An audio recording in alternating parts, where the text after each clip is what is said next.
कधीच नाही चुकणार तुमचे फेवरेट टीव्ही शोज झी5 सोबत, तेही एकदम फ्री। हे जे आणि त्या मूर्ख लीलाला हे कळत का नाहीये की यश माझा भाऊ आहे आणि त्याच्या लग्नाचा निर्णय फक्त मी घेणार आहे, दुसरं कोणीच नाही, दुसरं कोणीच नाही।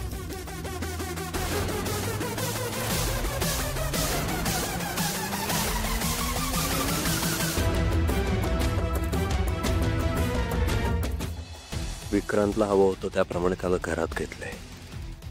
आता त्याचा प्लॅन लवकरात लवकर ऑन करावा लागेल।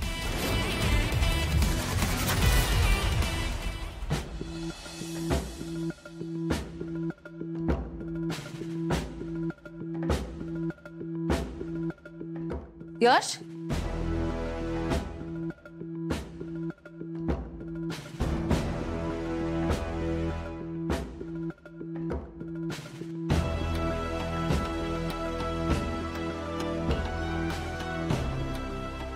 कुठे गेला होतास यश?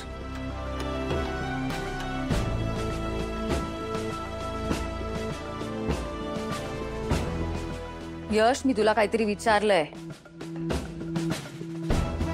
कुठे गेला होतास तू? यश, तू परत त्या मुलीला भेटायला गेला होतास? ताई, तिचं नाव रेवती।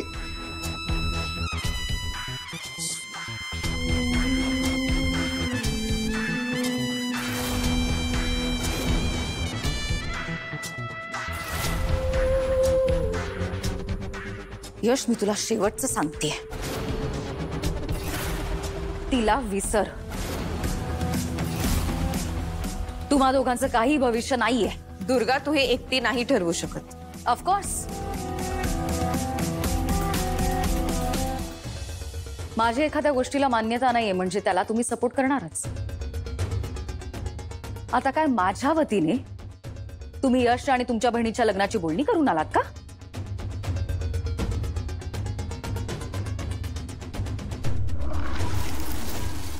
हे खरंय की आम्ही माझ्या माहेरी गेलो होतो, पण आम्ही काही लग्नाची बोलणी वगैरे नाही केलेली। हे फक्त मला सांगण्याकरता आहे, खरं काय ते मला चांगलंच माहितीये ना। तुम्ही माझ्या पाठीमागे माझ्या भावाला माझ्याच विरोधात भडकवता। अगं, कुठला विषय कुठे नेतेस तू दुर्गा? हे बघ, तू जसा यशच्या भल्याचा विचार करतेस तसंच मी सुद्धा यश आणि रेवतीच्या भल्याचाच विचार करतेय। दिसतंय ते मला। यशच्या बाबतीत कुठलाही निर्णय घेण्याची परवानगी मी तुम्हाला दिलेली नाहीये।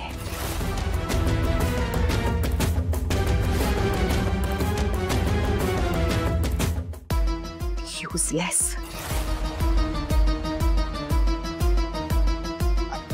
ताई, ताई, माझं ऐकून लीलावहिनी का? यश, पण लीलावहिनी शांत राहा हो, सगळं नीट होणार आहे। ओके, तू शांत राहा।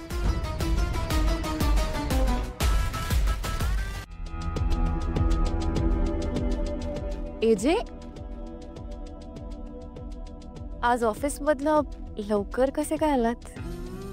ऑफिसचं काम संपलं आणि तू अपसेट होतीस, तर वाटलं की तुला थोडा वेळ द्यावा। एजे, तुम्हाला एक गोष्ट विचारू का? म्हणजे मला असं वाटतंय की आमच्या बरोबर या घरात अन्याय होतोय। हो हो एजे, मला पण असंच वाटतंय। काय झालं? काय प्रॉब्लेम आहे? म्हणजे आधी काहीच प्रॉब्लेम नव्हता, पण लीलाई आल्यापासून या घरात वेगळ्या गोष्टी घडायला लागल्यात। नक्की काय म्हणायचं? म्हणजे मागच्या वेळेला दुर्गा बहिणीने जेव्हा तुम्हाला ऍड मध्ये काम करायला सांगितलं होतं तेव्हा तुम्ही आम्हा तिघींनाही शिक्षा दिली होती, कांदे कापायची। पण आता जेव्हा लीलाईने तुम्हाला ऍड मध्ये काम करायला सांगितलं, म्हणजे नुसतं काम करायला सांगितलंच नाही तर तुम्हाला नाचायलाही लावलं। हो, तुम्ही त्यांना काहीच शिक्षा नाही दिली। एक मिनिट, मी ऍड मध्ये डान्स केला ही गोष्ट तुम्हाला कशी कळली?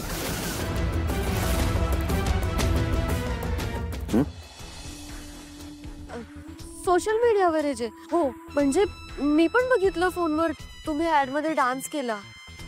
लक्ष्मी सरस्वती, तुम्ही असं का वागताय? आजी बरोबर आहे ना, आमच्या बरोबर पार्शालिटी होते असं नाही वाटत आहे का तुम्हाला? तुम्ही दोघी का सारखा सारखा असाच विचार करताय? म्हणजे आजी बघा ना, या घरात काही नियम होते आणि ते सगळेजण पाळायचे. जर कोणी नियम मोडला तर एजे त्यांना शिक्षा करायचे, पण आता नियम मोडले तरी एजे त्यांना शिक्षा करतच नाहीत. शिक्षा फक्त आम्हा तिघींनाच होते. ठीक आहे, मग तुम्हाला आता असं वाटतंय का की लीलाला पण शिक्षा व्हायला हवी? हो म्हणजे नियम मोडला तर शिक्षा व्हायलाच हवी ना आजी. एक मिनिट. पहिली गोष्ट म्हणजे लीलाने कुठलाही नियम मोडलेला नाही. दुसरी गोष्ट म्हणजे तुम्हाला मागच्या वेळेला शिक्षा झाली कारण तुम्ही माझ्याशी खोटं बोललात. सोशल कॉजच्या नावाखाली तुम्ही माझ्याकडनं ती ऍड करून घेतली.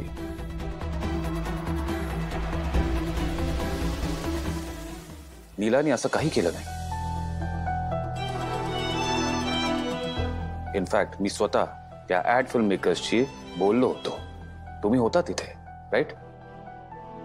इनफॅक्ट लीलानी जे केलं ते चांगलंच केलंय. तिला ऍड मधून जे पैसे मिळाले ते तिने अॅनिमल शेल्टर होमला द्यायचं ठरवले.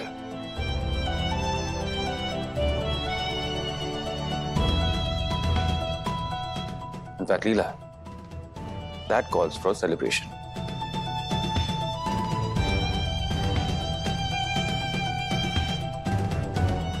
सेलिब्रेशन? आपण सेलिब्रेट करायचं? काय करायचं? तुला माझ्यासाठी मला आवडणारा पदार्थ बनवायचा.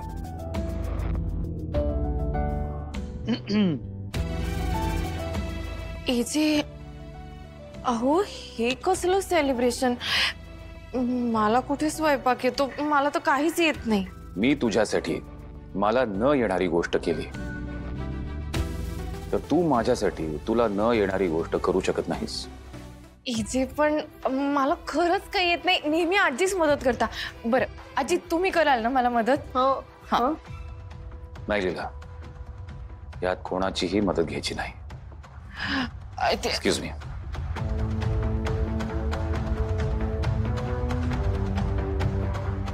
तुम्ही काय बघताय?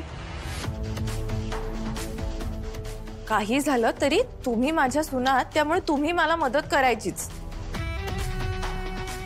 सेलिब्रेशन तुमचं आहे ना, मग कामं पण तुम्हीच करा.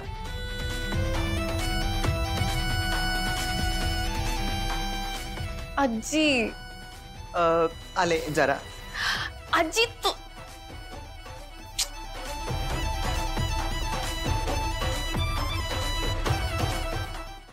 झी5 ॲप डाउनलोड करा आणि पहा सर्व एपिसोड्स एकदम फ्री.